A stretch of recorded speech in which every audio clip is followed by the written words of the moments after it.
오늘은 소요리 문답 이제 28문 공부할 차례입니다. 지난주에 27문 그리스도의 낮아지심에 대해서 공부했다면 오늘은 그리스도의 높아지심을 공부할 차례인데요. 질문과 답을 한번 보도록 하겠습니다. 제가 질문을 던지면 여러분들이 자막을 보시면서 답을 말씀해 주시면 되겠습니다. 질문입니다. 그리스도의 높아지심은 무엇입니까? 사흘 만에 죽은 자들 가운데서 다시 살아나시고 하늘로 올라가시고 하나님 아버지의 우편에 앉으시고 그리고 마지막 날에 세상을 심판하러 오시는 것입니다. 예수 그리스도, 하나님이신 그분이 인간으로 오셨습니다. 인간으로 오셔서 그것도 죄인의 모습으로 십자가에 달려 죽으셨습니다. 이제 그 하나님이신 그분을 어떻게 높이시는지, 예수 그리스도가 어떻게 높아지시는지, 오늘 이 소요리 문답 28문의 답이 총 4단계를 이야기하고 있는데 이것들을 우리 간단하게 살피고 오늘 은혜를 나누기를 원합니다. 첫째는 죽은 자 가운데서 다시 살아나시는 것입니다. 어떻게 부활이 예수 그리스도의 높아지심이 되실 수 있느냐? 부활은 죽음에 대한 승리이기 때문에 그렇습니다.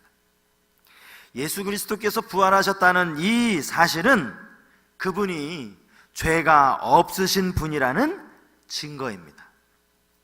십자가의 죽으심이 당신 자신의 죄 때문이 아니라 우리의 모든 죄를 담당하시기 위한 우리의 죄값으로 십자가에 달리신 것이다 라는 증거가 예수 그리스도의 부활입니다. 예수 그리스도의 부활은 예수님의 하나님 되심을 분명하게 보여주는 증거이면서 또 우리 역시 부활할 것이라는 확신의 근거가 되는 줄 믿습니다. 여러분, 예수 그리스도의 부활을 믿으십니까? 우리가 신앙 고백에서 말하는 것처럼 장사한 지 사흘 만에 죽은 자 가운데서 다시 살아나신 예수 그리스도, 그분이 사망 권세를 이기시고 다시 살아나셨음을 확실히 믿으십니까? 어떻게 믿으세요? 보지도 않고. 좋습니다. 주님이 부활하셨다는 이 사실에 대해서는 우리가 확실히 믿어요. 여러분 모두가 아멘으로 이 믿음을 시인하셨습니다. 그렇다면 예수 그리스도를 믿는 우리도 부활할 것을 믿습니까? 예수님은 하나님이십니다. 예수님은 죄가 없으신 분이세요.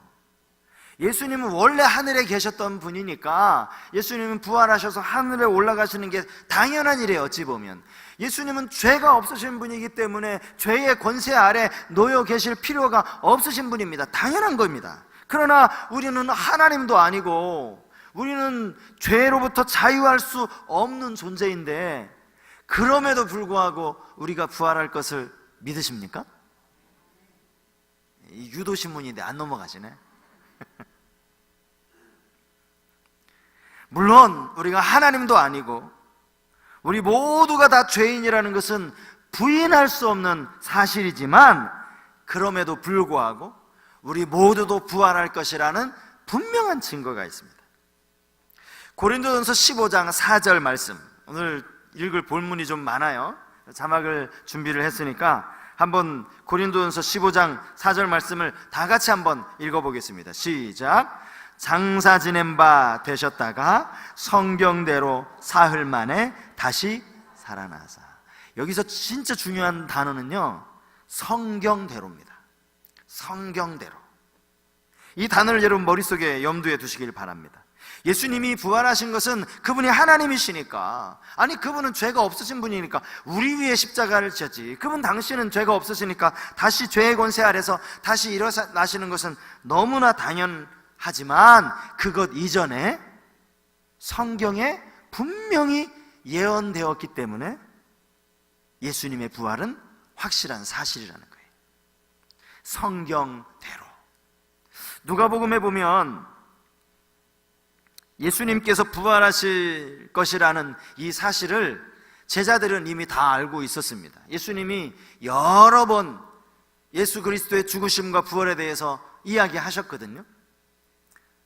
문제는 제자들이 그 말을 예수님이 지금 무슨 말씀하시는 것인지 도무지 이해하지 못하고 그 말을 믿지 못했다는 게 문제죠. 예수님이 부활하시고 난 이후에도 이 부활 소식을 듣지 못한 2명의 제자가 있었습니다. 그들은 자기 고향 엠마오로 향해서 길을 가고 있었습니다. 그들의 표정이 어땠을까요? 슬픔과 낙심과 절망에 가득 차 있었습니다. 예수님이 그들과 동행하셨습니다. 그러면서 함께 이야기를 나누었습니다. 당신들 표정이 왜 이렇게 걱정이 많소? 근심이 많소? 이야기를 하니까 그들이 당신은 지금 예루살렘에서 되어진 일을 알지 못하느냐고 이야기하면서 예수님이 재판받으신 것과 예수님이 십자가에 달려 죽으신 것에 대해서 예수님께 다 이야기를 해 주었습니다. 그 이야기를 다 들으신 이후에 예수님께서 이렇게 말씀하십니다. 누가복음 24장 25절에서 27절까지 말씀인데요. 이르시되 미련하고 선지자들의 말한 모든 것을 마음에 더디미는 자들이여, 그리스도가 이런 고난을 받고 자기의 영광에 들어가야 할 것이 아니냐 하시고, 이에 모세와 모든 선지자의 글로 시작하여 모든 성경에 쓴 바 자기에 관한 것을 자세히 설명하시니라. 예수님 당신이 부활하셨다는 것을 보여주는 건 너무 간단합니다. 얘들아, 나야, 나. 봐봐, 나 예수 하면 돼요. 예수님은 그 쉬운 방법을 앞에 두고 어떻게 예수 그리스도의 부활을 이야기하십니까? 얘들아, 너희 성경 몰라? 선지자의 예언 못 들어봤어? 그러면서 모든 성경에 써 있는 예수 그리스도의 부활에 대해서 설명하셨다는 거예요. 이게요, 오히려 우리 생각엔 더 번거로워 보이잖아요. 아니, 예수님 짠 나지? 이러면 끝나는 거예요. 예수님 정말 살아나셨네? 끝나는 건데, 예수님이 번거롭게, 야, 성경 한번, 너희 성경 알고 있지? 선지자가 뭐라고 예언했는지 알고 있지? 자꾸 성경 이야기, 이게 더 번거로운 거라니까요. 그러나 번거로운지는 몰라도 이게 확실한 방법이에요. 성경에 기록되어 있잖아. 성경이 말씀하고 있잖아. 이게 오늘 고린도 전서 15장의 성경대로입니다. 예수 그리스도의 부활이 성경대로 이루어진 부활이라면 이제 우리에게도, 아니 여기 또 나와 있어요. 고린도전서 15장 제가 말씀드렸잖아요. 이게 성경대로라고 예수님이 부활을 말씀을 하셨고요. 그 다음 고린도전서 15장에 보면 게바에게 나타나셨고 12제자에게 나타나시고 500의 형제에게 나타나셨고 또 누구에게 나타나셨고 누구에게 나타나셨고 맨 마지막에 만삭되어 나지 못한 자 같은 나에게도 나타나셨다. 그러니까 누구에게 나타나셨고 누구에게 보이셨고 그 말씀을 하시기 전에 바울 사도 역시 성경대로, 예수님은 성경대로 부활하셨다. 이 성경대로를 강조하고 있다는 거죠. 믿는 자들의 부활도 마찬가지입니다. 고린도전서 15장 51절 말씀입니다. 보라, 내가 너희에게 비밀을 말하노니 우리가 다 잠잘 것이 아니요 마지막 나팔에 순식간에 호련히 다 변화되리니 나팔 소리가 나매 죽은 자들이 썩지 아니할 것으로 다시 살아나고 우리도 변화되리라. 여러분, 아까 우리의 부활도, 믿는 성도의 부활도 다 믿는다고 아멘 하셨는데, 여러분 이 성경 가지고 아멘 하신 겁니까? 아니면 그 목사님이 그러대요 그래서 아멘 하신 겁니까? 누가 그러대요 하면 안 돼요. 누가 그러더라고 하면 뭐를 근거로 하고 그러더라고 얘기했는지를 제시하실 수 있어야 돼요. 그냥 뭐 믿으면 다 되는 거 아닙니까? 그렇게 말씀하시지 말고, 아니 예수님 부활하신 것과 네가 부활한 것이 무슨 상관이야? 라고 했을 때 성경 고린도전서 15장을 봐. 여기 분명히 믿는 우리 모든 성도들도 주님의 마지막 나팔 소리에 호련히 변화될 것이다 말씀하고 있잖아. 성경이 말씀하고 있으니까 우리도 부활하지, 이렇게 말해야 이게 바른 정답이라는 거예요. 데살로니가전서 4장 16절도 마찬가지입니다. 주께서 호령과 천사장의 소리와 하나님의 나팔 소리로 치니 하늘로부터 강림하시리니 그리스도 안에서 죽은 자들이 먼저 일어나고. 그리스도 안에 죽은 자들이 먼저 일어난다는 게 뭐예요? 부활을 말하는 거예요. 믿는 성도들의 부활에 대해서 성경은 여러 곳에서 분명하게 증거하고 있습니다. 우리는 성경을 믿는 사람이기 때문에 믿는 자들의 부활을 확실히 믿는 거예요. 성경이 변하지 않는 진리의 말씀임을 믿는다면 성경이 분명히 우리에게 약속하고 있기 때문에 믿는 자, 우리 모두도 분명히 부활한다는 사실이에요. 여러분 아시죠? 제가 부활절에 이설교 한번 했을 거예요. 기독론 뭐 교리에서 우리 이미 다 공부했는데, 사람이요 조금만 이성적이 되잖아요. 그러면 예수 그리스도가 100% 사람이고 또한 100% 인간이라는 것이 이해가 안 돼요. 이게 반인 반수, 왜 이런 그 영화에 그런 거 있잖아요. 반쪽은 사람이고 반쪽은 짐승, 뭐 이런 건 있어요. 뭐 백년 묵은 여우, 이 전설의 고향에 나오는 이야기인데, 사람이었다가 어느 순간에 여우가 되는. 근데 예수 그리스도가 완전한 100% 인간이고 100% 사람이었다는 것에 대해서 이성을 가진 사람들이 그게 도대체 어떻게 그게 가능한 거야? 이거를 이해를 못하니까요 이단에 빠지는 거예요. 예수님은 사람이셨다, 하나님 아니셨다, 4대 성인 중에 한 사람으로 집어넣고, 예수님은 신이셨다, 그 나사렛 예수는 하나님 아니다. 어떻게 하나님이 신이 사람이 되냐? 그 나사렛 예수는 한 인간이지, 예수님은 온전히 신이다. 예수 그리스도의 부활을 못 믿는 거예요, 사람들이. 아니 죽었다가 사흘이나 됐는데 이거 기절했다 깬 것도 아니고. 우리의 이성을 가지면 예수 그리스도의 부활도 못 믿는데 내가 부활할 것이라는 걸 믿는 이 믿음을 가지셨으니 참 우리 성서교회 대단한 믿음이십니다. 우리 모두도 성경대로 우리 주님이 다시 오시는 그때 부활할 것을 확실히 믿습니다.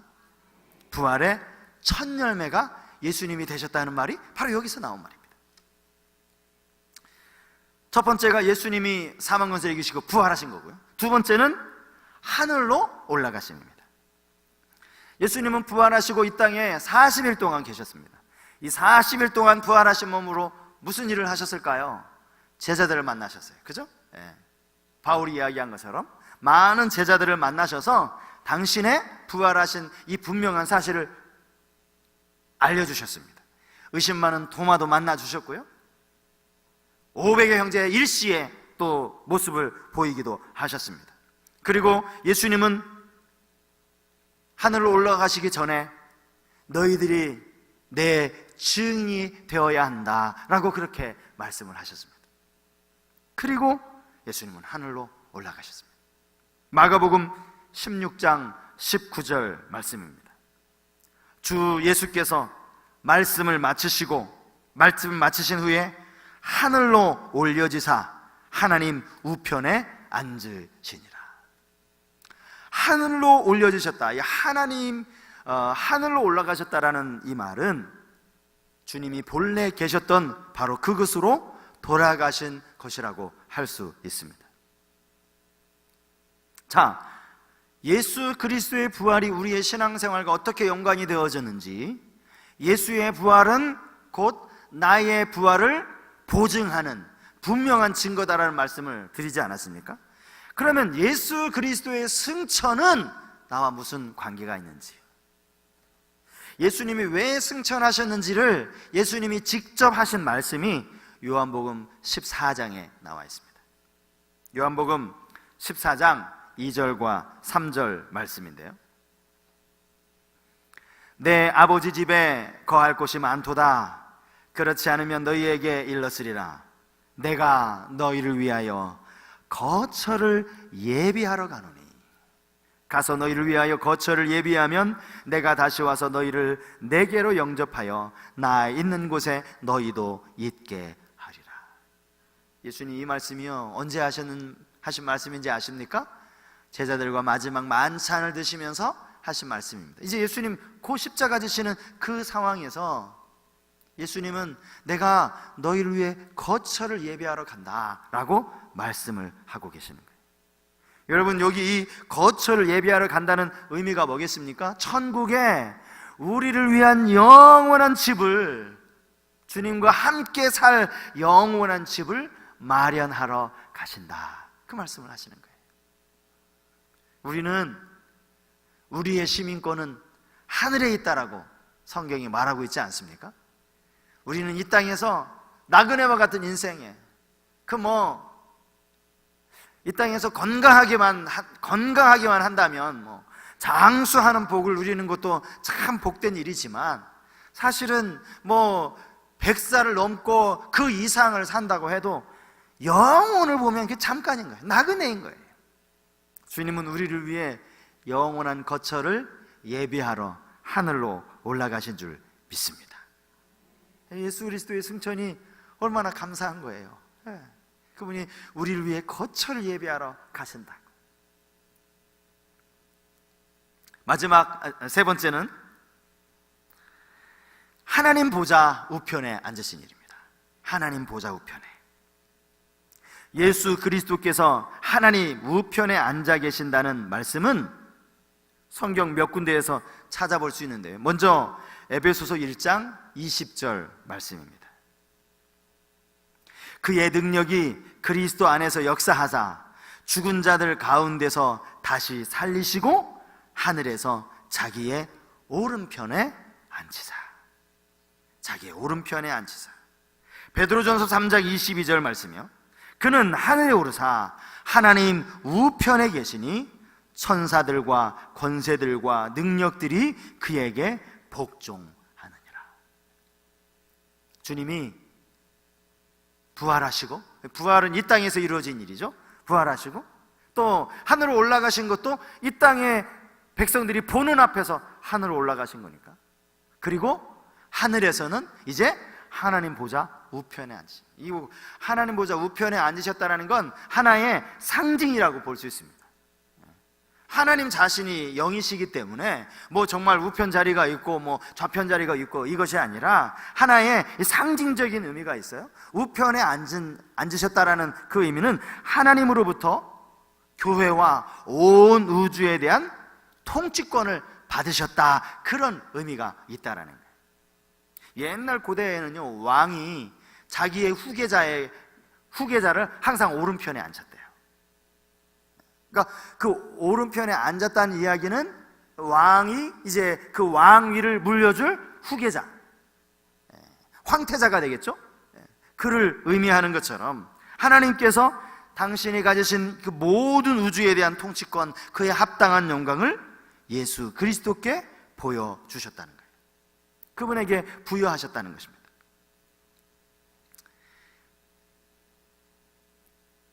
한번 비교해 보십시오.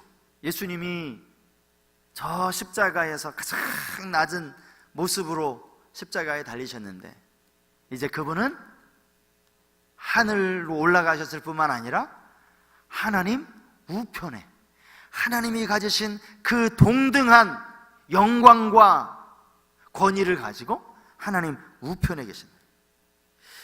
여기에서 또 하나 우리가 생각해 볼 게 있어요. 하나님 우편에 계시는 그것과 오늘 우리와 무슨 상관이 있느냐? 무슨 상관이 있을까요? 하나님 우편에 앉아 계셨다는 것이 우리에게 어떤 의미가 있습니까? 로마서 8장 34절 말씀을 우리 같이 한번 읽어볼까요? 로마서 8장 34절 같이 읽겠습니다. 시작. 누가 정죄하리요? 죽으실 뿐 아니라 다시 살아나신 이는 그리스도 예수시니 그는 하나님 우편에 계신 자요 우리를 위하여 간구하시는 자시니라. 할렐루야.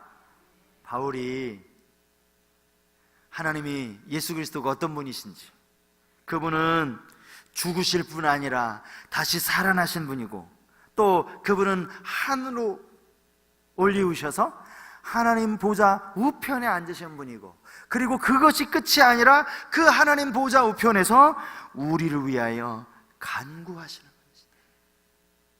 하나님이, 우리 주님이 지금도 우리를 위해 기도하고 계신다는 거예요.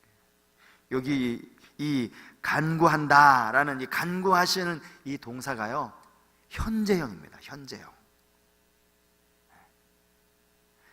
현재형. 지금도 주님은 우리를 위해 기도하고 계신다는 거예요. 우리의 유일한 중보자가 바로 예수 그리스도라는 이 사실을 성경이 우리에게 증거하고 있는 거예요. 여러분, 힘들고 어려운 일이 있을 때 주님이 여러분 옆에서 여러분 위해 기도하고 계신다는 사실을 꼭 기억하시기 바랍니다. 성경이 말씀하고 있어요. 그분은 지금도 우리를 기도하고 계시는. 마지막 네 번째는요, 그 주님이 이제 이 땅에 다시 오시는 겁니다.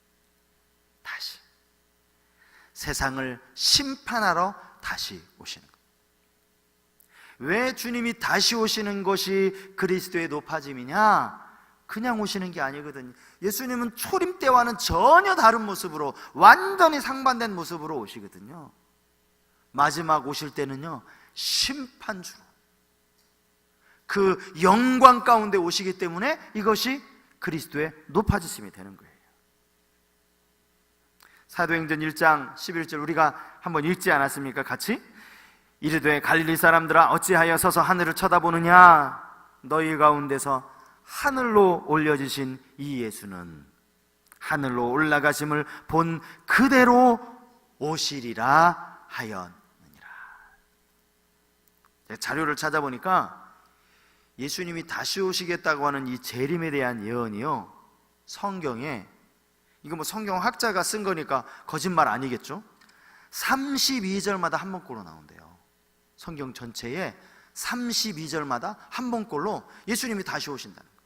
오히려 예수님이 이 땅에 초림하시는 예수님에 대한 예언보다 다시 오시는 예수님에 대한 예언이 훨씬 더 많다는 거예요. 주님은 하늘에 가심을 본 그대로 오신다라고 말씀하셨어요. 그 영광스러운 모습으로 다시 이 땅에 오신다는 것입니다. 예수님 자신이 마가복음 13장 26절에 보면 예수님 당신 스스로가 이렇게 이야기하시거든요. 그때에 인자가 구름을 타고 큰 권능과 영광으로 오는 것을 사람들이 보리라. 주님도 말씀하셨어요. 내가 다시 올 거다. 권능과 영광으로 다시 오실 것이다. 이때 오시는 것은 이 세상을 심판하시러 오시는 거예요. 여러분, 예수 그리스도의 재림이 우리와 무슨 상관이 있습니까? 무슨 상관이 있습니까? 세상은 심판하러 오시지만 그것이 이 세상의 종말입니다. 이 세상의 끝이고 이제 영원한 천국을 우리에게 주시려고 오시는 거예요. 세상을 심판하시고 우리 믿는 우리들에게는 영원한 구원의 선물을 주시기 위해 오신 것이니까 예수님이 다시 오시는 이것도 우리와 전혀 상관없는 것이 아니라 우리에게 너무너무나 소중한 것 아닙니까? 마라나타, 아멘 주 예수여 어서 오시옵소서. 왜 신약의 성도들이 이것을 간절히 사모했겠습니까? 주님이 오셔야 이 고통받는 이 땅에서의 삶이 끝나니까, 주님과 함께 영원한 천국을 갈 수 있으니까. 여러분, 주님의 재림을 사모하십니까? 주님의 재림을 성경에 우리가 잘 아는 것처럼 언제 온다 그것을 우리가 말할 수도 없고 알 수도 없지만 분명히 약속대로 주님은 다시 오실 겁니다. 우리는 주님 오실 때를 잘 준비하는 신부가 되면 됩니다. 신부. 지금 예수 그리스도의 높아지심에 대해서 네 가지를 말씀드렸습니다. 주님은 사망 권세를 이기시고 육신으로 부활하셨어요. 새로운 몸을 입으셨지만 그는 손에 못자국도 가지고 계신 그 몸으로 신령한 몸이지만 도마에게 당신의 못자국을 보여주실 수 있는 또 그러한 몸으로 오셨어요. 그분은 하늘로 올리우셨습니다. 본래 그분이 계시던 그곳으로 다시 올라가신 거예요. 그분은 하나님의 영광을 하나님 보좌 우편에 앉으셔서 그 영광을 받으시면서 우리를 위해 기도하고 계십니다. 머지않아 그분은 이제 믿는 우리들의 간절한 기대와 소망을 따라 우리를 완전한 구원으로 이끌기 위해 이 땅에 오시는 줄 믿습니다. 이게 예수 그리스도의 높아지심입니다. 바울이 디모데에게 보내는 마지막 편지에서 바울이 이렇게 말하는 장면이 디모데 후서에 나옵니다. 하나님 앞과 살아있는 자와 죽은 자를 심판하실 그리스도 예수 앞에서, 여기 그죠? 심판하러 오실, 재림주로 오실 예수 그리스도 앞에서 그의 나타나실 것과 그의 나라를 두고 엄히 명하노니. 그 다음 무슨 말씀을 바울이 엄히 명했을까요? 디모데 후서예요. 지금 4장 2절 말씀. 하나님 앞과 살아있는 자와 죽은 자를 심판하실 그리스도 예수, 다시 오실 심판주 그리스도 예수 앞에서 내가 너에게 엄히 명하노니 너는 말씀을 전파하라. 이게 바울이 예수 그리스도의 재림 앞에서 엄히 명했던 명령입니다. 너는 말씀을 전파하라. 때를 얻든지 못 얻든지 항상 힘쓰라. 오늘 결론은 이것입니다. 주님의 재림을 우리가 믿는다면, 주님이 심판주로 오실 하나님이심을 믿는다면, 바울이 말하는 것처럼 우리에게 엄히 명하시는 그 말씀, 복음을 전파하라. 말씀을 전파하라. 믿지 않는 영혼들에게 나가서 예수 그리스도를 전하라. 때를 얻든지 못 얻든지 항상 힘써 전하라. 이 음성이 한 주간 우리의 삶 가운데 메아리쳐 울려지는 은혜가 있기를 바랍니다. 만나는 사람들에게 때를 얻든지 못 얻든지 예수 그리스도를 알리고 하나님의 사랑을 알리고 믿기만 하면 구원한다는 이 놀라운 구원의 소식을 전할 수 있는 우리 모든 성도님들이 되실 수 있기를 주님 이름으로 축복합니다. 우리 찬송